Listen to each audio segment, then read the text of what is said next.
सृष्टि के आदि स्वर में जब पहला कंपन उठा, तब उस कंपन में कोई नाम नहीं था, कोई रूप नहीं था, न कोई आकांक्षा। केवल एक अनंत चेतना थी, अद्वितीय, अवर्णनीय, अप्रमेय। वही चेतना कालांतर में भक्ति की भाषा बनकर अवतरित हुई और कृष्ण कहलाई। कृष्ण कोई व्यक्ति नहीं, कोई घटना नहीं। कृष्ण वो निःशब्द संगीत है जो संसार की जड़ता में प्राण फूंक देता है। वो मुस्कान है जो निराशा में भी आशा की लौ जला देती है। वो प्रेम है जो सीमाओं को नहीं पहचानता, और वो कर्तव्य है जो संसार को अंधकार से प्रकाश की ओर ले जाता है। कृष्ण पुराण की कथा किसी जन्म से नहीं शुरू होती, न किसी मृत्यु पर समाप्त। ये कथा चेतना के उस प्रवाह की है जो अनादि से विद्यमान है और अनंत तक विद्यमान रहेगा। अतः जब हम कहते हैं कि कृष्ण ने देवकी की कोख में जन्म लिया, तो वो केवल प्रतीक है उस सत्य का जिसने स्वयं बंधन को चुना ताकि बंधनों में जीते मनुष्य को मुक्ति का मार्ग दिखा सके। देवकी की कोख केवल एक जनन स्थल नहीं, वो आशा का वो केंद्र है जहां अंधकार ने पहली बार अपने अस्तित्व को चुनौती दी। कारागार केवल लोहे की सलाखें नहीं, वो मानव जीवन का वो प्रतीक है जहां निराशा, भय और असहायता सबसे तीक्ष्ण होती है। और कृष्ण का जन्म उस अंधकार में इसलिए होता है ताकि प्रत्येक मनुष्य समझ सके कि प्रकाश वहीं आता है जहां उसकी सबसे अधिक आवश्यकता होती है। कृष्ण पुराण का आरंभ उन्हीं क्षणों से होता है जब देवकी की पीड़ा में भी विश्वास जीवित था और वसुदेव की विवशता में भी कर्तव्य बचा हुआ था। यही वो क्षण है जहां संसार पहली बार सीखता है कि धर्म केवल विजय में नहीं, कठिनाइयों को सहते हुए भी सही दिशा में बने रहने में है। कृष्ण किसी राजघराने के लिए नहीं अवतरित हुए, वे वहीं जन्मे जहां भय था, क्योंकि उनका पहला वचन ही यही है कि जिसे प्रकाश बनना है उसे पहले अंधेरे में उतरना होता है। कृष्ण पुराण फिर आगे बढ़ता है और दिखाता है कि बाल्यावस्था भी केवल खेल नहीं बल्कि दिव्यता की एक भाषा है। गोपाल का बांसुरी बजाना केवल संगीत नहीं, वो प्रकृति को जागृत करने का निमंत्रण है। ग्वाल बालों के साथ उनके खेल केवल खेल नहीं, वो मनुष्य को ये सिखाते हैं कि जीवन का सार सरलता में है। यशोदा की ममता केवल मातृत्व नहीं, वो ऊर्जा है जो संसार को पालती है, संवारती है और संस्कार देती है। कृष्ण का मक्खन खाना केवल बाल शरारत नहीं, वो ये संदेश है कि जीवन का रस वही समझता है जो निश्चल, निश्चल और निष्कपट रहना जानता है। फिर कथा गोकुल से मथुरा की ओर मुड़ती है, जहां कृष्ण पहली बार अपने अवतार की जिम्मेदारी स्वीकारते हैं। कंस का वध केवल अत्याचार का अंत नहीं, वो ये उद्घोषणा है कि जो धर्म की रक्षा का संकल्प लेकर जन्मता है वो भय से परे हो जाता है। कंस केवल एक राक्षस नहीं था, वो हर उस मन की प्रतीक्षाया था जिसे शक्ति मिल जाए पर विवेक न मिले। कृष्ण ने कंस को इसलिए नहीं मारा कि वो दुष्ट था, उन्होंने इसलिए मारा कि उसका अस्तित्व संतुलन को तोड़ रहा था। धर्म का पहला नियम ही है संतुलन। जहां संतुलन बिगड़ता है वहां युद्ध अवश्य होता है, चाहे वो अंतर जगत का हो या बाह्य जगत का। कृष्ण पुराण का अगला प्रवाह वृंदावन के प्रेम से मथुरा के कर्तव्य में और फिर द्वारका की नीति में परिवर्तित होता है। ये परिवर्तन कोई घटना नहीं, ये आध्यात्मिक विकास का मानचित्र है। वृंदावन का प्रेम वो अवस्था है जहां आत्मा स्वयं को पहचानती है। मथुरा का कर्तव्य वो स्थिति है जहां आत्मा संसार का उत्तरदायित्व स्वीकारती है, और द्वारका की राजनीति वो समय है जहां आत्मा अपने ज्ञान का उपयोग समाज के संतुलन हेतु करती है। कृष्ण पुराण यही कहता है, जीवन केवल प्रेम नहीं, केवल युद्ध नहीं, केवल नीति नहीं, जीवन इन तीनों का संतुलित संयोग है। जब वे अर्जुन के सारथी बनते हैं तब वे केवल किसी एक योद्धा के मार्गदर्शक नहीं बनते, वे हर उस मनुष्य के मार्गदर्शक बनते हैं जो भ्रम में खड़ा है, द्वंद्व में फंसा है, निर्णय के बोझ से दबा हुआ है। गीता कोई युद्ध का शास्त्र नहीं, वो आंतरिक युद्ध का पथ है। अर्जुन केवल एक व्यक्ति नहीं, वो मन है जो दया और कर्तव्य के बीच फंसा रहता है। कृष्ण ये बताते हैं कि दया अच्छी है, पर जब दया धर्म पर भारी पड़ने लगे तब वो पाप बन जाती है। कर्तव्य कठोर है, पर जब कर्तव्य भक्ति भाव से किया जाए तब वो भी प्रेम का ही रूप है। कृष्ण पुराण के इस चरण में कृष्ण अर्जुन से कहते हैं कि संसार की सबसे बड़ी समस्या है मैं कौन हूं, और इसकी सबसे बड़ी भूल है मैं केवल शरीर हूं। कृष्ण बताते हैं कि जो शरीर को ही सत्य मान लेता है वो भय, दुख, मोह, क्रोध, लोभ और असंतुष्ट में डूबा रहता है। लेकिन जो आत्मा को पहचान लेता है वो संसार के बीच में रहते हुए भी संसार से परे हो जाता है। वही मुक्त है, वही शांत है, वही प्रसन्न है, वही अनासक्त है, वही कर्मयोगी है। कृष्ण पुराण आगे चलकर दिखाता है कि कृष्ण केवल युद्ध के शिक्षक नहीं, शांति के भी मर्मज्ञ है। वे जानते थे कि मनुष्य केवल नीति से नहीं चलता, भावना भी उतनी ही आवश्यक है। इसलिए उन्होंने अपने जीवन का आधा समय लीला में बिताया और आधा समय नीति में। वे ये सिखाते हैं कि जो केवल नीति में जीता है वो कठोर हो जाता है, और जो केवल प्रेम में जीता है वो कमजोर हो जाता है। पर दोनों का संग ही दिव्यता का मार्ग है। कृष्ण प्रेम के भी भगवान हैं, नीति के भी, ज्ञान के भी और करुणा के भी। द्वारिका की स्थापना कृष्ण पुराण में वो चरण है जहां कृष्ण मनुष्यों को ये समझाते हैं कि यदि जीवन को पूर्णता चाहिए तो उसे व्यवस्था चाहिए। कोई समाज प्रेम से चलता है पर टिकता व्यवस्था पर ही है। इसलिए उन्होंने दिखाया कि शासन वही कर सकता है जिसके भीतर संयम और करुणा दोनों हों। कृष्ण पुराण में उनका संपूर्ण जीवन ये संदेश देता है कि साधन वही सफल होता है जिसके भीतर साध्य के प्रति पूर्ण निष्ठा हो। कृष्ण कभी किसी परिस्थिति से भागे नहीं, कभी किसी संबंध को तोड़ा नहीं, पर जब किसी संबंध में धर्म की अवहेलना हुई तब वे उसका त्याग भी बिना हिंसा और बिना पछतावे के कर देते हैं। राधा का प्रेम कृष्ण पुराण का वो आयाम है जो किसी अन्य संबंध से ऊपर है। वो प्रेम केवल व्यक्तियों का नहीं, वो आत्मा का आत्मा से संबंध है। उसमें न वियोग का दुख है, न मिलन की शर्तें। राधा वो चेतना है जिसमें कृष्ण का अस्तित्व स्वयं को भूल कर भी पूर्ण रहता है। कृष्ण पुराण बताता है कि सच्चा प्रेम स्वामित्व नहीं चाहता, स्वीकृति चाहता है। प्रेम वो नहीं जिसे पा लिया जाए, प्रेम वो है जो बन जाए। कुरुक्षेत्र में कृष्ण का सारथ्य केवल अर्जुन का मार्गदर्शन नहीं, बल्कि पूरी मानव जाति को ये समझाना है कि वास्तविक युद्ध बाहर नहीं, अंदर लड़े जाते हैं। बाहरी युद्ध केवल उसी का प्रतिबिंब होते हैं जो मन के भीतर चल रहा होता है। कृष्ण अर्जुन को बताते हैं कि जब मन स्पष्ट हो जाता है तब सबसे कठिन युद्ध भी सरल हो जाते हैं, और जब मन भ्रम में होता है तब सरल से सरल निर्णय भी असंभव लगते हैं।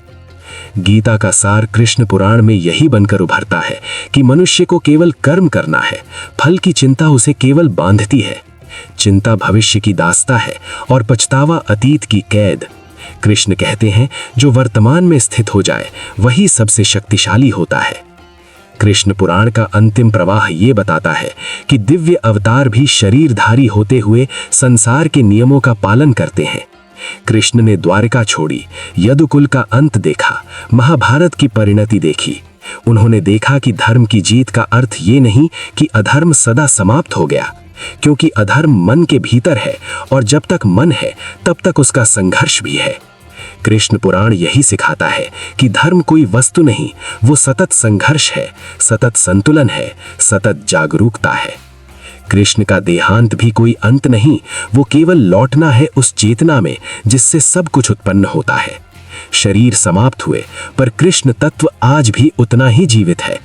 हर बार जब कोई मनुष्य निस्वार्थ से कर्म करता है, प्रत्येक बार जब कोई प्रेम में स्वयं को समर्पित करता है, हर बार जब कोई सत्य की ओर बढ़ता है, वो कृष्ण को पुनः जन्म देता है। कृष्ण पुराण का संदेश अंततः ये है कि जीवन एक रणभूमि है, पर वध युद्ध प्रेम से भी जीता जाता है। कि कर्म कठिन है पर समर्पण उसे सरल बनाता है। कि सत्य कठोर है पर भक्ति उसे मधुर बना देती है। कि मनुष्य सीमित है पर उसकी चेतना असीम है। कि जब भी संसार अंधेरा होता है एक कृष्ण जन्म अवश्य होता है, बाहर नहीं भीतर। कृष्ण पुराण की यही महिमा है कि ये कथा नहीं, एक निरंतर चेतना है। ये चरित्र नहीं, एक मार्ग है। ये इतिहास नहीं, मनुष्य का भविष्य है। और यही कारण है कि कृष्ण केवल अवतार नहीं, अनंत है। कृष्ण पुराण एक समग्र आध्यात्मिक प्रवाह। श्री कृष्ण कहते हैं, सृष्टि के आदि स्वर में जब पहला कंपन उठा तब उस कंपन में कोई नाम नहीं था, कोई रूप नहीं था, न कोई आकांक्षा, केवल एक अनंत चेतना थी, अद्वितीय, अवर्णनीय, अप्रमेय। वही चेतना कालांतर में भक्ति की भाषा बनकर अवतरित हुई और कृष्ण कहलाई। कृष्ण कोई व्यक्ति नहीं, कोई घटना नहीं। कृष्ण वो निःशब्द संगीत है जो संसार की जड़ता में प्राण फूंक देता है। वो मुस्कान है जो निराशा में भी आशा की लौ जला देती है। वो प्रेम है जो सीमाओं को नहीं पहचानता, और वो कर्तव्य है जो संसार को अंधकार से प्रकाश की ओर ले जाता है। कृष्ण पुराण की कथा किसी जन्म से नहीं शुरू होती, न किसी मृत्यु पर समाप्त। ये कथा चेतना के उस प्रवाह की है जो अनादि से विद्यमान है और अनंत तक विद्यमान रहेगा। अतः जब हम कहते हैं कि कृष्ण ने देवकी की कोख में जन्म लिया, तो वो केवल प्रतीक है उस सत्य का जिसने स्वयं बंधन को चुना, ताकि बंधनों में जीते मनुष्य को मुक्ति का मार्ग दिखा सके। देवकी की कोख केवल एक जनन स्थल नहीं, वो आशा का वो केंद्र है जहां अंधकार ने पहली बार अपने अस्तित्व को चुनौती दी। कारागार केवल लोहे की सलाखें नहीं, वो मानव जीवन का वो प्रतीक है जहां निराशा, भय और असहायता सबसे तीक्ष्ण होती है। और कृष्ण का जन्म उस अंधकार में इसलिए होता है ताकि प्रत्येक मनुष्य समझ सके कि प्रकाश वहीं आता है जहां उसकी सबसे अधिक आवश्यकता होती है। कृष्ण पुराण का आरंभ उन्हीं क्षणों से होता है जब देवकी की पीड़ा में भी विश्वास जीवित था और वसुदेव की विवशता में भी कर्तव्य बचा हुआ था। यही वो क्षण है जहां संसार पहली बार सीखता है कि धर्म केवल विजय में नहीं, कठिनाइयों को सहते हुए भी सही दिशा में बने रहने में है। कृष्ण किसी राजघराने के लिए नहीं अवतरित हुए, वे वहीं जन्मे जहां भय था, क्योंकि उनका पहला वचन ही यही है कि जिसे प्रकाश बनना है उसे पहले अंधेरे में उतरना होता है। कृष्ण पुराण फिर आगे बढ़ता है और दिखाता है कि बाल्यावस्था भी केवल खेल नहीं, बल्कि दिव्यता की एक भाषा है। गोपाल का बांसुरी बजाना केवल संगीत नहीं, वो प्रकृति को जागृत करने का निमंत्रण है। ग्वाल बालों के साथ उनके खेल केवल खेल नहीं, वो मनुष्य को ये सिखाते हैं कि जीवन का सार सरलता में है। यशोदा की ममता केवल मातृत्व नहीं, वो ऊर्जा है जो संसार को पालती है, संवारती है और संस्कार देती है। कृष्ण का मक्खन खाना केवल बाल शरारत नहीं, वो ये संदेश है कि जीवन का रस वही समझता है जो निश्चल, निश्चल और निष्कपट रहना जानता है। फिर कथा गोकुल से मथुरा की ओर मुड़ती है, जहां कृष्ण पहली बार अपने अवतार की जिम्मेदारी स्वीकारते हैं। कंस का वध केवल अत्याचार का अंत नहीं, वो ये उद्घोषणा है कि जो धर्म की रक्षा का संकल्प लेकर जन्मता है वो भय से परे हो जाता है। कंस केवल एक राक्षस नहीं था, वो हर उस मन की प्रतीक छाया था जिसे शक्ति मिल जाए पर विवेक ना मिले। कृष्ण ने कंस को इसलिए नहीं मारा कि वो दुष्ट था, उन्होंने इसलिए मारा कि उसका अस्तित्व संतुलन को तोड़ रहा था। धर्म का पहला नियम ही है संतुलन। जहां संतुलन बिगड़ता है वहां युद्ध अवश्य होता है, चाहे वो अंतर जगत का हो या बाह्य जगत का। कृष्ण पुराण का अगला प्रवाह वृंदावन के प्रेम से मथुरा के कर्तव्य में और फिर द्वारका की नीति में परिवर्तित होता है। ये परिवर्तन कोई घटना नहीं, ये आध्यात्मिक विकास का मानचित्र है। वृंदावन का प्रेम वो अवस्था है जहां आत्मा स्वयं को पहचानती है। मथुरा का कर्तव्य वो स्थिति है जहां आत्मा संसार का उत्तरदायित्व स्वीकारती है। और द्वारका की राजनीति वो समय है जहां आत्मा अपने ज्ञान का उपयोग समाज के संतुलन हेतु करती है। कृष्ण पुराण यही कहता है कि जीवन केवल प्रेम नहीं, केवल युद्ध नहीं, केवल नीति नहीं, जीवन इन तीनों का संतुलित संयोग है। जब वे अर्जुन के सारथी बनते हैं तब वे केवल किसी एक योद्धा के मार्गदर्शक नहीं बनते, वे हर उस मनुष्य के मार्गदर्शक बनते हैं जो भ्रम में खड़ा है, द्वंद्व में फंसा है, निर्णय के बोझ से दबा हुआ है। गीता कोई युद्ध का शास्त्र नहीं, वो आंतरिक युद्ध का पथ है। अर्जुन केवल एक व्यक्ति नहीं, वो मन है जो दया और कर्तव्य के बीच फंसा रहता है। कृष्ण ये बताते हैं कि दया अच्छी है, पर जब दया धर्म पर भारी पड़ने लगे तब वो पाप बन जाती है। कर्तव्य कठोर है, पर जब कर्तव्य भक्ति भाव से किया जाए तब वो भी प्रेम का ही रूप है। कृष्ण पुराण के इस चरण में कृष्ण अर्जुन से कहते हैं कि संसार की सबसे बड़ी समस्या है मैं कौन हूं, और इसकी सबसे बड़ी भूल है मैं केवल शरीर हूं। कृष्ण बताते हैं कि जो शरीर को ही सत्य मान लेता है वो भय, दुख, मोह, क्रोध, लोभ और असंतोष में डूबा रहता है। लेकिन जो आत्मा को पहचान लेता है वो संसार के बीच में रहते हुए भी संसार से परे हो जाता है, वही मुक्त है। वही शांत है, वही प्रसन्न है, वही अनासक्त है, वही कर्मयोगी है। कृष्ण पुराण आगे चलकर दिखाता है कि कृष्ण केवल युद्ध के शिक्षक नहीं, वे शांति के भी मर्मज्ञ हैं। वे जानते थे कि मनुष्य केवल नीति से नहीं चलता, भावना भी उतनी ही आवश्यक है। इसलिए उन्होंने अपने जीवन का आधा हिस्सा लीला में बिताया और आधा हिस्सा नीति में। वे ये सिखाते हैं कि जो केवल नीति में जीता है वो कठोर हो जाता है, और जो केवल प्रेम में जीता है वो कमजोर हो जाता है। पर दोनों का संग ही दिव्यता का मार्ग है। कृष्ण प्रेम के भी भगवान हैं, नीति के भी, ज्ञान के भी और करुणा के भी। द्वारका की स्थापना कृष्ण पुराण में वो चरण है जहां कृष्ण मनुष्यों को ये समझाते हैं कि यदि जीवन को पूर्णता चाहिए तो उसे व्यवस्था चाहिए। कोई समाज प्रेम से चलता है पर टिकता व्यवस्था पर ही है। इसलिए उन्होंने दिखाया कि शासन वही कर सकता है जिसके भीतर संयम और करुणा दोनों हों। कृष्ण पुराण में उनका संपूर्ण जीवन ये संदेश देता है कि साधन वही सफल होता है जिसके भीतर साध्य के प्रति पूर्ण निष्ठा हो। कृष्ण कभी किसी परिस्थिति से भागे नहीं, कभी किसी संबंध को तोड़ा नहीं, पर जब किसी संबंध में धर्म की अवहेलना हुई तब वे उसका त्याग भी बिना हिंसा और बिना पछतावे के कर देते हैं। राधा का प्रेम कृष्ण पुराण का वो आयाम है जो किसी भी अन्य संबंध से ऊपर है। वो प्रेम केवल व्यक्तियों का नहीं, वो आत्मा का आत्मा से संबंध है। उसमें न वियोग का दुख है, न मिलन की शर्तें। राधा वो चेतना है जिसमें कृष्ण का अस्तित्व स्वयं को भूलकर भी पूर्ण रहता है।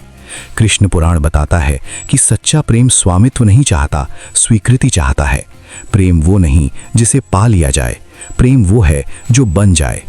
कुरुक्षेत्र में कृष्ण का सारथ्य केवल अर्जुन का मार्गदर्शन नहीं, बल्कि पूरी मानव जाति को ये समझाना है कि वास्तविक युद्ध बाहर नहीं, अंदर लड़े जाते हैं। बाहरी युद्ध केवल उसी का प्रतिबिंब होते हैं जो मन के भीतर चल रहा होता है। कृष्ण अर्जुन को बताते हैं कि जब मन स्पष्ट हो जाता है तब सबसे कठिन युद्ध भी सरल हो जाते हैं, और जब मन भ्रम में होता है तो सरल से सरल निर्णय भी असंभव लगते हैं। गीता का सार कृष्ण पुराण में यही बनकर उभरता है कि मनुष्य को केवल कर्म करना है, फल की चिंता उसे केवल बांधती है। चिंता भविष्य की दास्ता है और पछतावा पतीत की कैद। कृष्ण कहते हैं जो वर्तमान में स्थित हो जाए वही सबसे शक्तिशाली होता है। कृष्ण पुराण का अंतिम प्रवाह ये बताता है कि दिव्य अवतार भी शरीरधारी होते हुए संसार के नियमों का पालन करते हैं। कृष्ण ने द्वारका छोड़ी, यदुकुल का अंत देखा, महाभारत की परिणति देखी। उन्होंने देखा कि धर्म की जीत का अर्थ ये नहीं कि अधर्म सदा समाप्त हो गया, क्योंकि अधर्म मन के भीतर है और जब तक मन है तब तक उसका संघर्ष भी है। कृष्ण पुराण यही सिखाता है कि धर्म कोई वस्तु नहीं, वो सतत संघर्ष है, सतत संतुलन है, सतत जागरूकता है। कृष्ण का देहांत भी कोई अंत नहीं, वो केवल लौटना है उस चेतना में जिससे सब कुछ उत्पन्न होता है। शरीर समाप्त हुए पर कृष्ण तत्व आज भी उतना ही जीवित है। हर बार जब कोई मनुष्य निस्वार्थ से कर्म करता है, प्रत्येक बार जब कोई प्रेम में स्वयं को समर्पित करता है, हर बार जब कोई सत्य की ओर बढ़ता है, वो कृष्ण को पुनः जन्म देता है। कृष्ण पुराण का संदेश अंततः ये है कि जीवन एक रणभूमि है, पर युद्ध प्रेम से भी जीता जाता है। कि कर्म कठिन है पर समर्पण उसे सरल बनाता है। कि सत्य कठोर है पर भक्ति उसे मधुर बना देती है। कि मनुष्य सीमित है पर उसकी चेतना असीम है। कि जब भी संसार अंधेरा होता है, एक कृष्ण जन्म अवश्य होता है, बाहर नहीं, भीतर। कृष्ण पुराण की यही महिमा है कि ये कथा नहीं, एक निरंतर चेतना है। ये चरित्र नहीं, एक मार्ग है। ये इतिहास नहीं, मनुष्य का भविष्य है। और यही कारण है कि कृष्ण केवल अवतार नहीं, अनंत हैं, सनातन हैं, सर्वव्यापी हैं।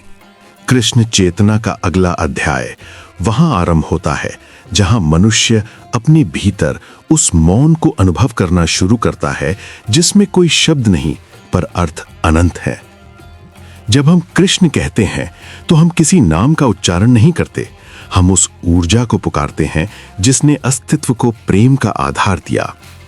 कृष्ण केवल इतिहास में नहीं है, वे चेतना के उन आयामों में हैं जहां व्यक्ति स्वयं को समय से परे महसूस करता है। कृष्ण पुराण का ये नया प्रवाह यही बताता है कि मनुष्य जीवन की सबसे बड़ी समस्या ये नहीं कि वो दुखी है, उसकी सबसे बड़ी समस्या ये है कि वो अपने भीतर के प्रकाश को भूल गया है। कृष्ण पुराण का ये भाग मन की इसी विस्मृति से आरंभ होता है। कृष्ण कहते हैं, मनुष्य दुख में नहीं जीता, मनुष्य विस्मृति में जीता है। ये विस्मृति उसे सत्य से दूर कर देती है। जिस दिन मनुष्य स्मरण कर ले कि वो आत्मा है, शरीर नहीं, उस दिन उसके सारे प्रश्न समाप्त हो जाते हैं। और कृष्ण पुराण का संदेश भी यही है कि मनुष्य को मुक्ति किसी तीर्थ में नहीं मिलती, मुक्ति उसे स्वयं के भीतर मिलती है। कृष्ण बाहरी युद्धों का मार्गदर्शन इसलिए करते हैं ताकि मनुष्य अपने भीतर के युद्ध को पहचान सके। कथा अब उस अवस्था में प्रवेश करती है जहां कृष्ण स्वयं मानव मन को समझाते हैं कि जीवन का सार किसी उपलब्धि में नहीं, एक स्थिति में है। वो स्थिति है तथास्तु, जहां मनुष्य ये स्वीकार कर लेता है कि संसार परिवर्तन है और उसे परिवर्तन को ही अपनाना है। कृष्ण का प्रत्येक वचन इसी स्वीकृति का मार्ग खोलता है। वे कहते हैं कि जो व्यक्ति घटनाओं को नियंत्रित करने में जीवन बिताता है वो अंततः थक जाता है, पर जो स्वयं को नियंत्रित करता है वो कभी नहीं थकता। कृष्ण पुराण आगे कहता है कि मनुष्य के भीतर दो धाराएं निरंतर प्रवाहित होती हैं, एक राग, दूसरी विराग। राग आकर्षण है, विराग मुक्ति है। गीता में कृष्ण अर्जुन को यही समझाते हैं कि राग व्यक्ति को बांधता है और विराग मुक्त करता है, पर विराग का अर्थ पलायन नहीं। कृष्ण पलायन के समर्थक नहीं, वे समर्पण के समर्थक हैं। विराग केवल इतना है कि व्यक्ति कर्म करे पर कर्म उसे पकड़ ना ले, इच्छा रहे पर इच्छा का परिणाम उसके हृदय को न डिगाए। ये स्थिति सरल नहीं, पर कृष्ण पुराण का ये अध्याय उसी कठिनाई को भक्ति से सरल बनाता है। भक्ति वो शक्ति है जो कठिन से कठिन मार्ग को मधुर बना देती है। कृष्ण पुराण का अगला कदम भक्ति मार्ग पर बढ़ता है। भक्ति का अर्थ पूजा नहीं, भक्ति का अर्थ प्रेम है। पूजा तो विधि है, भक्ति भावना है। पूजा कभी कभी बदल सकती है, पर भक्ति कभी नहीं बदलती। कृष्ण कहते हैं कि भक्ति वो है जहां मनुष्य किसी प्रतिफल की इच्छा से मुक्त होकर प्रभु के चरणों में स्वयं को अर्पित कर देता है। यही समर्पण है मुक्ति। इस अध्याय में राधा का भाव पुनः प्रकट होता है।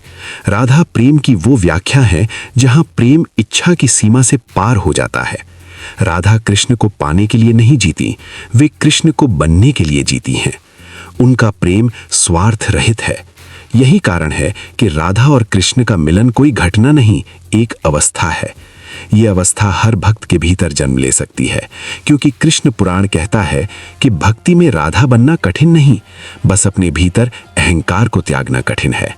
जहां अहंकार है वहां प्रेम का प्रवेश नहीं, जहां प्रेम है वहां कृष्ण स्वयं आकर बैठते हैं। फिर कृष्ण पुराण उस शाश्वत सत्य को उजागर करता है जिसे समझना मनुष्य के लिए कठिन है, कि संसार केवल वही नहीं जो हम देखते हैं, संसार वो है जिसे हम अनुभव करते हैं। व्यक्ति का अनुभव उसके मन से जन्मता है। यदि मन शांत हो, संसार दिव्य दिखाई देता है। यदि मन अशांत हो, संसार दुखद दिखता है। इसीलिए कृष्ण अर्जुन को युद्ध भूमि में भी ध्यान सिखाते हैं, क्योंकि ध्यान व्यक्ति को बाहरी हलचल से ऊपर उठा देता है। गीता का सबसे महान संदेश यही है कि युद्ध में भी मन शांत हो सकता है, और यदि मन युद्ध में शांत हो सकता है तो जीवन के किसी भी संघर्ष में शांत रह सकता है। कृष्ण पुराण आगे बताता है कि जीवन का सबसे बड़ा दुर्भाग्य मृत्यु नहीं, मृत्यु का भय है। मृत्यु केवल एक परिवर्तन है, पर भय व्यक्ति को जीवन जीने ही नहीं देता। कृष्ण कहते हैं कि जो जन्म को प्रारंभ मानता है वही मृत्यु को अंत मानता है। जो जन्म और मृत्यु दोनों को परिवर्तन मानता है वो अमर है। अमरता शरीर की नहीं, चेतना की है। चेतना वही अमर होती है जो सत्य में स्थित हो जाए। कृष्ण पुराण में ये बार बार दोहराया जाता है कि सत्य कोई विचार नहीं, सत्य एक स्थिति है। जब व्यक्ति उस स्थिति को पा लेता है तब वो आनंद का अनुभव करता है। ये आनंद सुख नहीं, ये आनंद स्थिरता है। कृष्ण पुराण का ये अध्याय अब उस महासागर में उतरता है जहां कृष्ण स्वयं संसार के नियमों की व्याख्या करते हैं। वे बताते हैं कि ऊर्जा के 3 गुण सत्व, रजस और तमस संसार के हर व्यक्ति में उपस्थित हैं। इन गुणों के संतुलन से ही व्यक्तित्व बनता है। कृष्ण स्वयं सत्व में स्थित हैं, पर आवश्यकता अनुसार रजस का उपयोग करते हैं और आवश्यकता हो तो तमस को भी नियंत्रित कर लेते हैं। यही संतुलन दिव्यता की पहचान है। मनुष्य की सबसे बड़ी भूल यही है कि वो किसी एक गुण को पकड़ लेता है और उसे ही सत्य मानता है। कृष्ण कहते हैं कि गुण को पकड़ना बंधन है, गुणों का उपयोग करना मुक्तता है। कृष्ण पुराण आगे बताता है कि मनुष्य अपने जीवन में जो कुछ भी करता है वो उसके दुख या सुख की जड़ नहीं, उसका भाव है। जो कार्य उत्साह से किया जाए वो शक्ति देता है, जो कार्य भय से किया जाए वो थकाता है, जो कार्य लोभ से किया जाए वो बांधता है, और जो कार्य प्रेम से किया जाए वो मुक्त करता है। कृष्ण का प्रत्येक कर्म प्रेम से भरा है। यही कारण है कि उनका जीवन सहज लगता है, चाहे परिस्थिति कितनी भी कठिन क्यों ना हो। जब मन प्रेम में स्थित हो जाता है तब वो हर चुनौती का सामना मुस्कुरा कर करता है। कृष्ण पुराण का ये विस्तार अब जीवन की उस अवस्था को छूता है जब व्यक्ति स्वयं को संसार से परे देखना शुरू कर देता है। जब व्यक्ति ये समझ लेता है कि वो केवल शरीर नहीं, केवल विचार नहीं, केवल भावनाएं नहीं, बल्कि एक शुद्ध, स्वतंत्र, असीम चेतना है, तब जीवन एक उत्सव बन जाता है। कृष्ण इसी उत्सव के देवता हैं। वे नाचते हैं, गाते हैं, युद्ध करते हैं, नीति बनाते हैं, प्रेम करते हैं, करुणा देते हैं, क्योंकि उनके लिए जीवन किसी एक दिशा में बंधा नहीं, वे हर दिशा में पूर्ण है। कृष्ण पुराण का ये अध्याय अंत में ये घोषणा करता है कि कृष्ण किसी समय में नहीं बंधे, वे समय को दिशा दे जाते हैं। कृष्ण किसी स्थान में नहीं बंधे, वे स्थान को पवित्र कर जाते हैं। कृष्ण किसी व्यक्ति में नहीं ठहरते, वे व्यक्ति को दिव्य बना जाते हैं। इसलिए कृष्ण पुराण का अगला सत्य यही है कि कृष्ण जन्म लेने से नहीं आते और शरीर छोड़ने से नहीं जाते। कृष्ण जब भी आते हैं मनुष्य के भीतर आते हैं, और जब भी जाते हैं मनुष्य के अज्ञान को साथ ले जाते हैं। कभी कभी जीवन हमें ऐसी अंधेरी गलियों में ले आता है जहां रोशनी का नाम तक नहीं होता। ऐसा लगता है जैसे सब कुछ टूट चुका है, जैसे कोई राह नहीं बची, जैसे भीतर का साहस भी हार गया हो। ठीक यही स्थिति उस समय की थी जब देवकी और वसुदेव कारागार में बंद थे, अत्याचार के सामने असहाय, भविष्य के सामने अनिश्चित और जीवन के सामने भयभीत। पर ईश्वर का नियम है, जब अंधेरा अपने चरम पर पहुंच जाता है तभी प्रकाश जन्म लेता है, और वही प्रकाश, वही आशा, वही दिव्यता उस रात जन्मी, कृष्ण के रूप में। कृष्ण का जन्म किसी सामान्य रात में नहीं हुआ था। ये वो रात थी जब संसार स्वयं अपनी सांसें रोक कर खड़ा था, जैसे समय भी ठहर गया हो, जैसे दुनिया अपनी धड़कनें धीमी कर चुकी हो। कारागार का अंधेरा उस रात भी वैसा ही था, परंतु उस अंधेरे की भीतरी परतों में एक शांत, अदृश्य दिव्यता उतर रही थी। देवकी के गर्भ में जो कंपन था वो किसी साधारण बालक का जीवन संकेत नहीं था, वो उस चेतना का उदय था जो मनुष्य को उसके वास्तविक स्वरूप की याद दिलाने वाली थी। जब कृष्ण जन्मे तब कोई शोर नहीं हुआ, कोई चमत्कार आकाश में नहीं चमका, पर भीतर एक ऐसी रोशनी उतरी कि पूरे कारागार का अंधेरा स्वयं उसके आगे झुक गया। कृष्ण का जन्म कारागार में हुआ ये हमें बताता है कि ईश्वर को जन्म लेने के लिए भव्य महलों की आवश्यकता नहीं। वे वहीं जन्मते हैं जहां सबसे अधिक पीड़ा हो, जहां सबसे अधिक अन्याय हो, जहां किसी हृदय में आशा का अंतिम दीपक भी बुझने के कगार पर हो, क्योंकि दिव्यता को अंधकार की सबसे ज्यादा आवश्यकता होती है, प्रकाश दिखाने के लिए। कंस ने देवकी के 6 पुत्रों को मार दिया, 7वां स्थानांतरित हुआ, 8वां ईश्वर स्वयं आए। ये केवल कथा नहीं, एक गहरा आध्यात्मिक संदेश है। जीवन हमें जितनी भी कठिनाइयां देता है उनका अर्थ ये नहीं कि अंत दुख ही होगा। अक्सर सबसे गहरी पीड़ाएं ही सबसे विशाल वरदानों को जन्म देती हैं। देवकी का मातृत्व जितनी बार टूटा उतनी ही बार वो और विस्तृत हुआ, और अंत में उसे स्वयं ईश्वर को जन्म देने का सौभाग्य मिला। यही जीवन का नियम है, जिसके भीतर सहने की शक्ति होती है उसी के भीतर सृजन की शक्ति भी उतरती है। जब कृष्ण देवकी की बाहों में थे तब उनकी आंखों में कोई भय नहीं था, एक अलौकिक शांति थी, एक मौन संदेश था, डरो मत, मैं आ गया हूं। देवकी के हृदय में पहली बार मातृत्व और दिव्यता एक साथ उमड़ पड़ी, पर साथ ही एक पीड़ा भी। क्या ये भी मुझसे छिन जाएगा? इतना बड़ा वरदान, इतना बड़ा आश्रय, क्या कंस की तलवार से बच पाएगा? परंतु ईश्वर का जन्म केवल माता पिता के लिए नहीं, वो संसार के लिए होता है। वसुदेव ने जब बालक को उठाया तो वो केवल एक शिशु नहीं था, वो स्वयं जीवन का सार था जो उनके हाथों में झूल रहा था। वे जानते थे कि ये केवल एक बच्चा नहीं, ये धर्म की रक्षा के लिए आया दिव्य प्रकाश है। जिस कारागार के द्वार लोहे की तरह कठोर थे, वे स्वयं खुल गए। जिन पहरेदारों की आंखें रक्त की तरह लाल थीं, वे अचानक सो गए। जिस यमुना का जल प्रचंड था, वो शांत होकर 2 हिस्सों में बट गया। ये सब संसार को ये संदेश दे रहा था कि जब ईश्वर साथ हो तो मार्ग स्वयं बन जाता है। कृष्ण का जन्म बाहर नहीं, भीतर हुआ था, देवकी के गर्भ में, पर मनुष्य की चेतना में भी। कंस का कारागार केवल एक स्थान नहीं था, वो मानव हृदय का प्रतीक था, जहां भय कैद है, जहां दुर्बलताएं जकड़ी हैं, जहां कष्ट और भ्रम के बंधन हैं। कृष्ण का जन्म इस कारागार में होना बताता है कि ईश्वर उसी मन में उतरते हैं जहां अंधेरा सबसे अधिक जमा होता है। और जैसे ही ईश्वर भीतर जन्म लेते हैं, वैसे ही सारे बंधन टूटने लगते हैं। कृष्ण का जन्म हमें यह भी बताता है कि प्रकाश को जन्म लेने के लिए परिस्थितियों का अनुकूल होना आवश्यक नहीं, वो सबसे प्रतिकूल क्षण में भी जन्म ले सकता है, बल्कि अक्सर वही क्षण उसे बुलाते हैं, क्योंकि जब मनुष्य स्वयं को खो देता है, तभी वो ईश्वर को खोज पाता है। मन के भीतर भी एक कंस है, अहंकार, लोभ, कामना और क्रोध के रूप में, और मन में एक देवकी भी है, शांत, निर्मल, सत्य की खोज में डूबी हुई। जब मन का अहंकार अत्याचारी बन जाता है, तब मन का ही शुद्ध भाग ईश्वर को पुकारता है, और तब कृष्ण का जन्म भीतर होता है। ये जन्म कोई बाहरी घटना नहीं, ये एक आंतरिक जागृति है। कृष्ण प्रेम का रूप है। वे नियमों में बंधे ईश्वर नहीं, वे हृदय में बसे हुए ईश्वर हैं। वे कठोर धर्म नहीं सिखाते, वे सरल प्रेम सिखाते हैं। उन्होंने कभी ये नहीं कहा कि उनसे डर कर जाओ, उन्होंने हमेशा यही कहा कि उनसे प्रेम करो, क्योंकि भय मन को बांधता है और प्रेम मन को खोल देता है। कृष्ण की बांसुरी इसी प्रेम का प्रतीक है, जो मनुष्य को उसके भीतर के सत्य तक बुलाती है। कृष्ण का प्रत्येक उपदेश, प्रत्येक लीला, प्रत्येक मुस्कान एक ही संदेश देती है, तुम अकेले नहीं हो, मैं तुम्हारे भीतर हूं। जब मनुष्य ये समझ लेता है कि ईश्वर बाहर नहीं भीतर है, तब जीवन का सबसे बड़ा भय समाप्त हो जाता है, क्योंकि जहां ईश्वर है वहां अभाव नहीं रह सकता, वहां दुख स्थायी नहीं रह सकता, वहां अंधेरा कभी स्थिर नहीं रह सकता।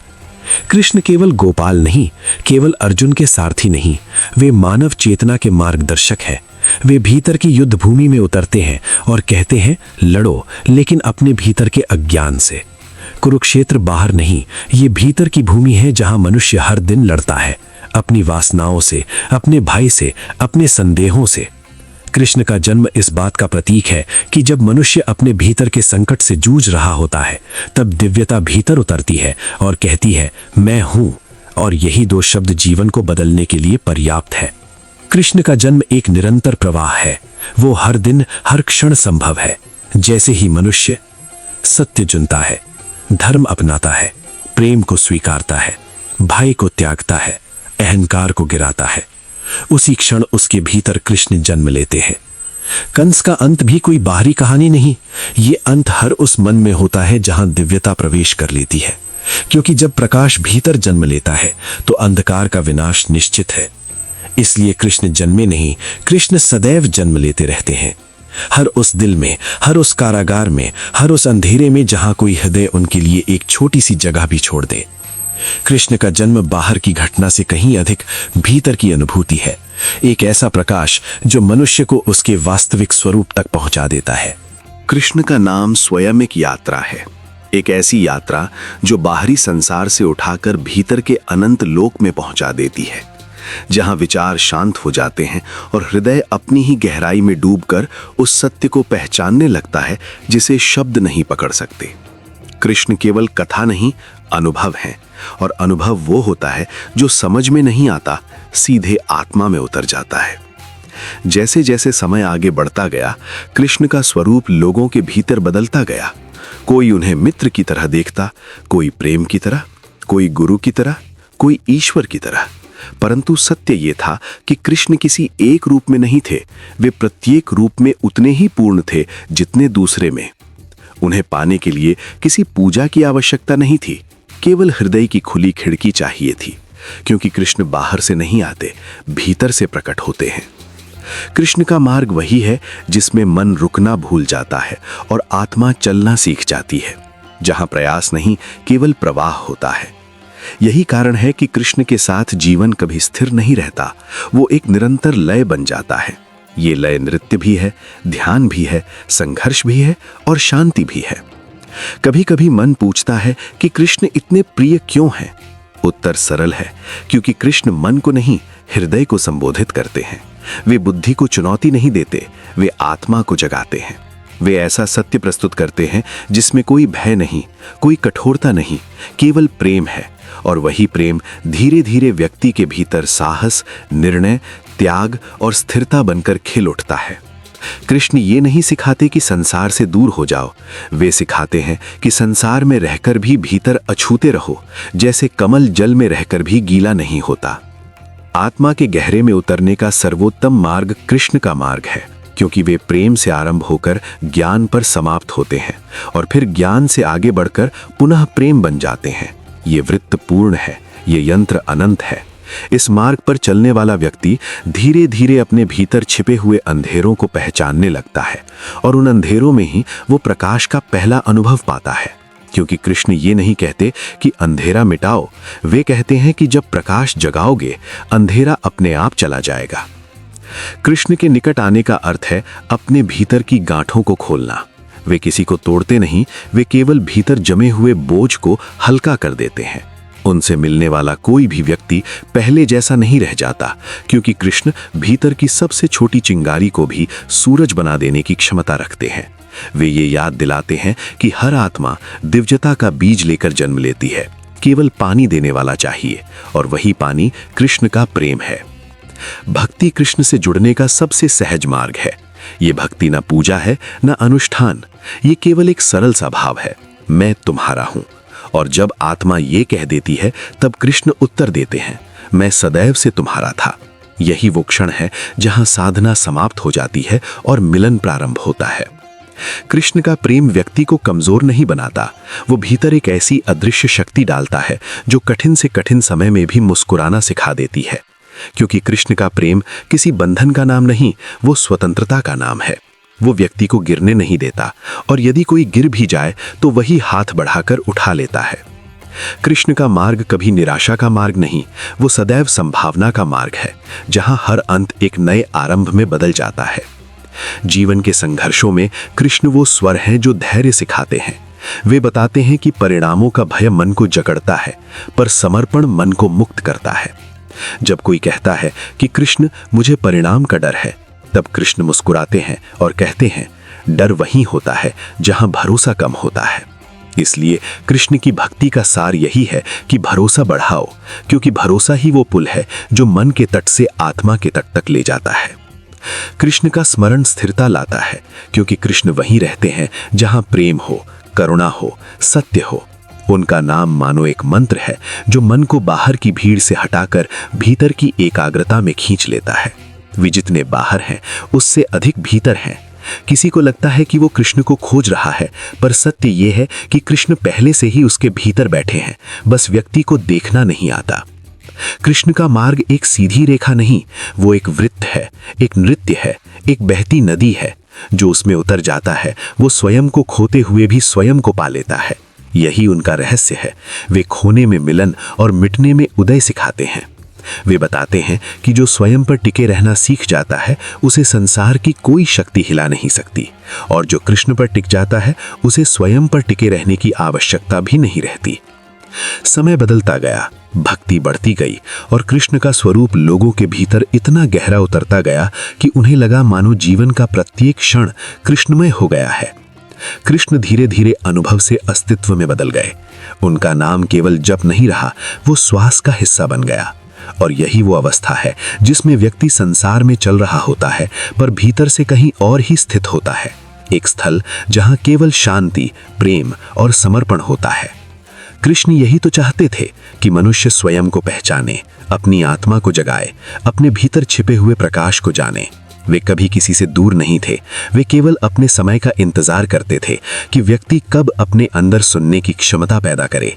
और जैसे ही वो क्षण आता, कृष्ण भीतर से पुकारते, मैं यही हूं, बस तुमने मुझे ढूंढना बंद कर दिया था। कृष्ण केवल धर्म का आधार नहीं, धर्म की आत्मा है। वे केवल नीति नहीं, अनुभव हैं। वे केवल युद्ध नहीं, शांति हैं। वे केवल उपदेश नहीं, प्रेम है। और जो इस प्रेम को पकड़ लेता है उसके लिए कोई मार्ग कठिन नहीं रहता। कृष्ण उसके साथ चलते हैं, उसे संभालते हैं, उसे सत्य की ओर ले जाते हैं। कृष्ण का सार यही है, प्रेम करो पर आसक्ति से मुक्त होकर, कर्म करो पर फल की चिंता से मुक्त होकर, जियो पर भय से मुक्त होकर, और सबसे बढ़कर अपने भीतर स्थित कृष्ण को पहचान कर। कृष्ण की कथा केवल जन्म से शुरू होकर युद्ध पर समाप्त नहीं होती। ये मनुष्य के भीतर चलने वाले उस अनंत प्रवाह की कहानी है, जिसमें हर भावना, हर संघर्ष, हर प्रेम, हर पीड़ा, हर सत्य एक ही केंद्र की ओर लौटते हैं, कृष्ण की ओर। जब कृष्ण जन्मते हैं तब वे केवल संसार को बदलने नहीं आते, वे मनुष्य के भीतर छिपी उस शक्ति को जगाने आते हैं जिसे वो स्वयं भूल चुका होता है। यही कारण है कि कृष्ण का प्रभाव केवल घटनाओं में नहीं, हृदय की तहों में उतरता है। व्रज में उनका बचपन बाहरी रूप से सरल दिखता है, पर भीतर वो चेतना के विकास का सबसे सूक्ष्म चरण है। गोकुल की धूल भरी पगडंडियों पर दौड़ता वो बालक वास्तव में उस निष्कलुषता का प्रतीक है जो मनुष्य जन्मते समय तो साथ लाता है, पर बड़े होते होते खो देता है। कृष्ण इस खोई हुई मासूमियत को फिर से पाने की याद दिलाते हैं, एक ऐसी मासूमियत जो निरर्थक नहीं बल्कि अत्यंत शक्तिशाली है, क्योंकि वहीं से प्रेम की जड़ें फूटती हैं। यशोदा माँ उनके पीछे दौड़ती हैं, उन्हें डांटती हैं, उन्हें बांधना चाहती हैं, पर जितना वो बांधने का प्रयास करती हैं उतना ही कृष्ण मुक्त हो जाते हैं। ये कथा केवल बाल लीला नहीं, ये हमें बताती है कि ईश्वर को नियमों, सीमाओं और बंधनों में बांधा नहीं जा सकता, उन्हें पकड़ा नहीं जा सकता, पर उन्हें छुआ जा सकता है प्रेम से। यशोदा का प्रेम इतना निर्मल था कि कृष्ण ने स्वयं को बंधन में दे दिया।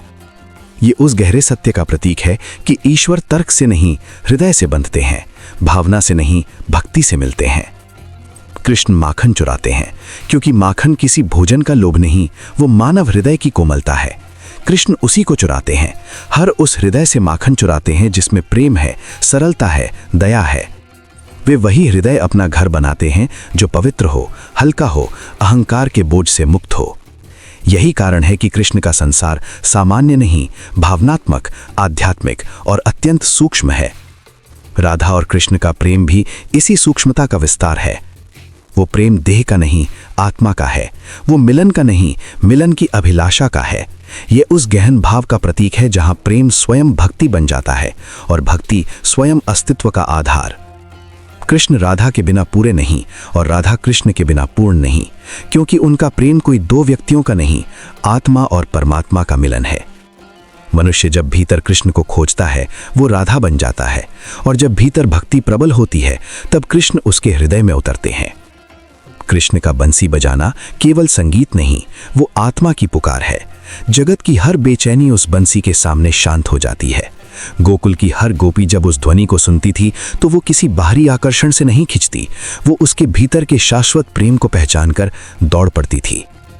ये दिखाता है कि मानव हृदय किसी दिव्य स्पर्श को कभी नहीं भूलता, चाहे संसार कितना भी दूर ले जाए, चाहे मन कितना भी व्यस्त हो जाए। जब ईश्वर पुकारते हैं, आत्मा उत्तर अवश्य देती है। कृष्ण के जीवन का प्रत्येक चरण एक उपदेश नहीं बल्कि एक अनुभव है जो बिना किसी धार्मिक ग्रंथ की आवश्यकता के समझा जा सकता है। कृष्ण कहते नहीं, जीते हैं, उपदेश नहीं देते, अनुभव करवाते हैं।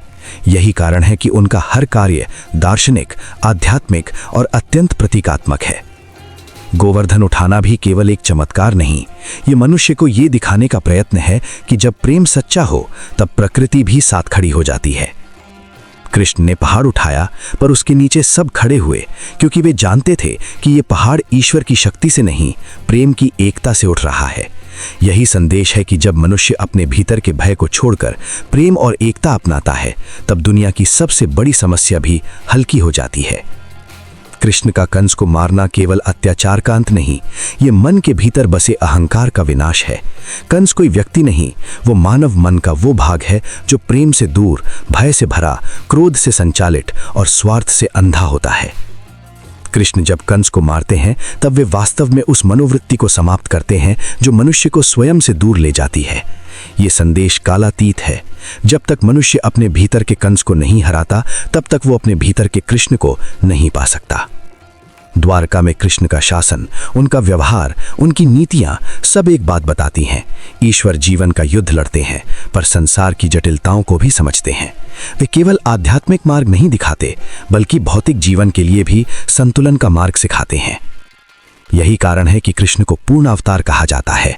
वे केवल आध्यात्मिक नहीं, पूर्ण जीवन का आदर्श हैं। मथुरा से द्वारिका तक, वृंदावन से कुरुक्षेत्र तक, उनका हर कदम ये दर्शाता है कि जीवन केवल सरल नहीं बल्कि अत्यंत गहन है, और उस गहराई में उतरने से मनुष्य भयभीत ना हो।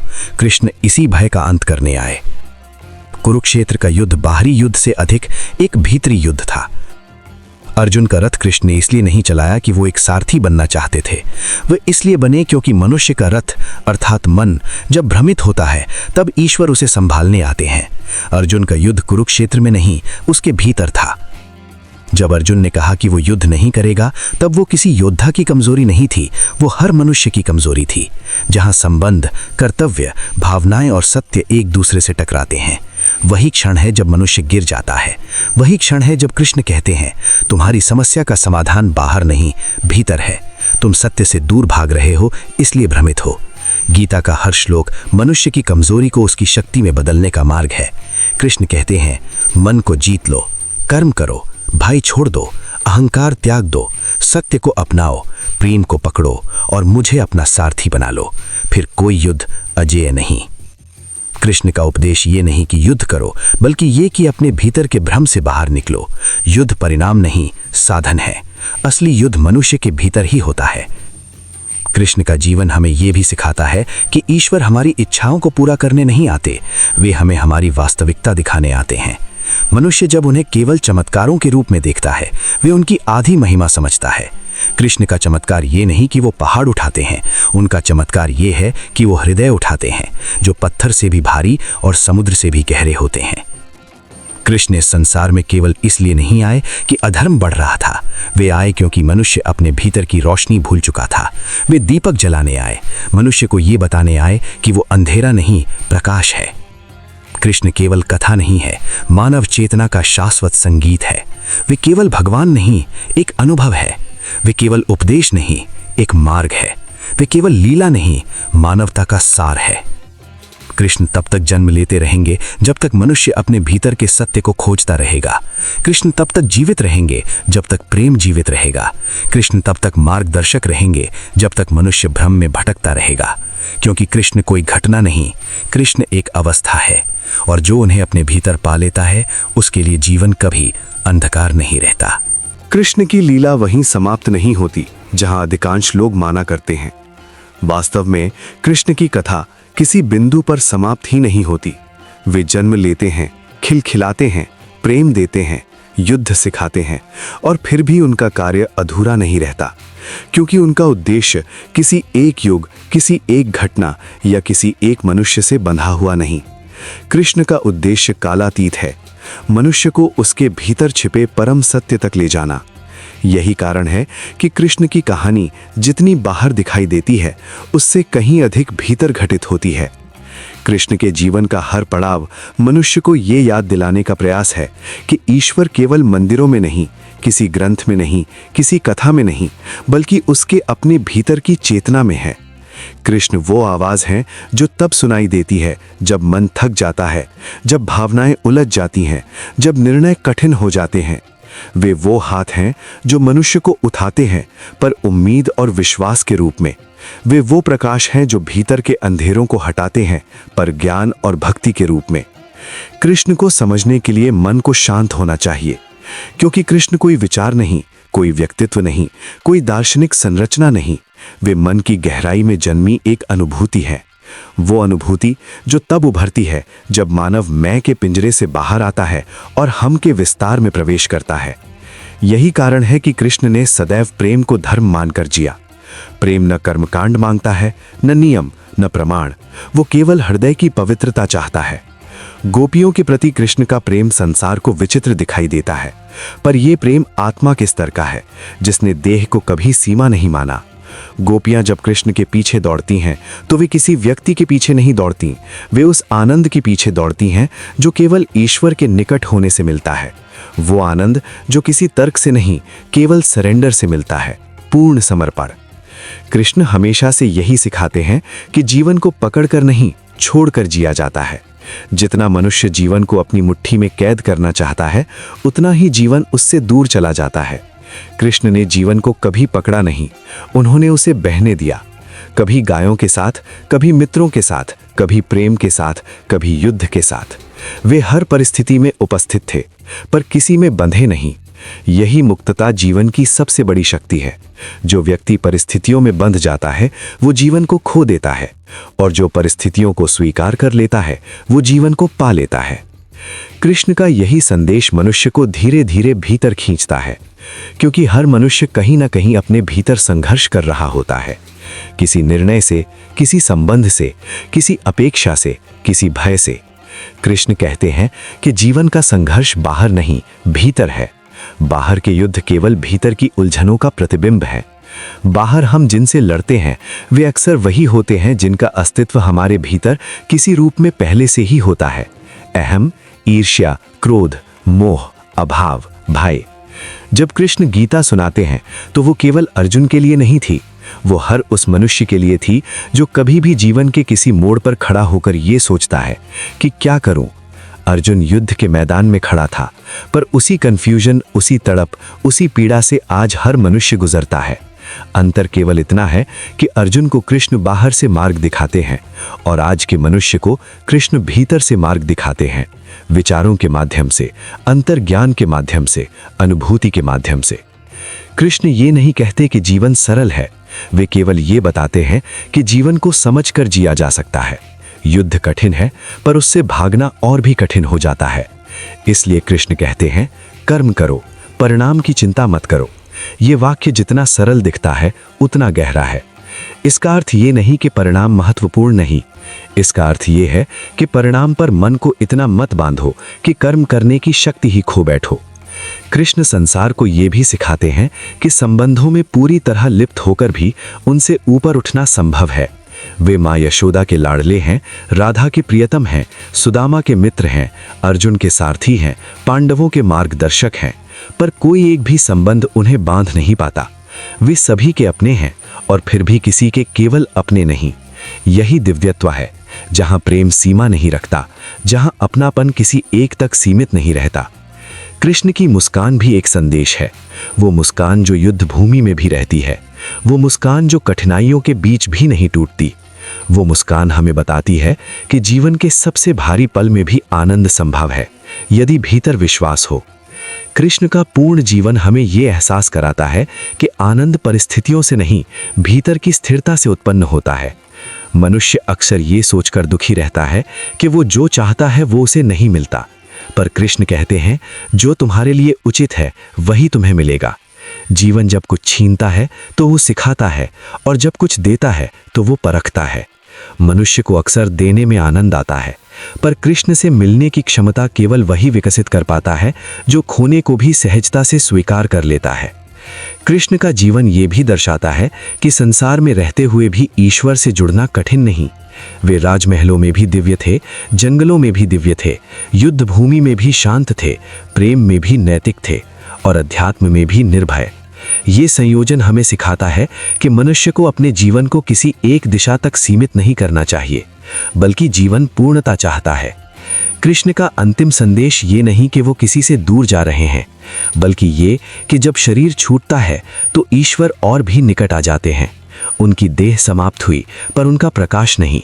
वो प्रकाश आज भी उतना ही सजीव है, उतना ही जागृत, उतना ही प्रभावकारी। इसलिए कृष्ण को कोई इतिहास का पात्र नहीं मान सकता। वे इतिहास नहीं, चेतना के शाश्वत प्रवाह हैं। कृष्ण मनुष्य को ये एहसास दिलाते हैं कि वो अकेला नहीं। हर पीड़ा, हर चुनौती, हर टूटन में एक अदृश्य शक्ति उसे संभाल रही है। वो शक्ति किसी बाहरी रूप में नहीं आती, वो भीतर से आती है, एक शांत भावना के रूप में, एक अनकहे विश्वास के रूप में, एक अदृश्य सहारे के रूप में। इसी को कृष्ण कहते हैं, मैं हूं। जब कोई मनुष्य ईश्वर से कहता है, मुझे अकेलापन लगता है, तो कृष्ण मुस्कुराकर कहते हैं, अकेलापन तो तब होता जब मैं तुम्हारे भीतर ना होता। जब मनुष्य कहता है, मैं बहुत कमजोर हूं, तो कृष्ण कहते हैं, तुम तो मेरे अंश हो, कमजोरी तुम में कहां। जब मनुष्य कहता है, मेरी राह कठिन है, तो कृष्ण कहते हैं, मैं तुम्हारे साथ हूं, राह कठिन नहीं रह सकती। कृष्ण का प्रेम किसी एक युग का नहीं, वो तब भी था और आज भी है।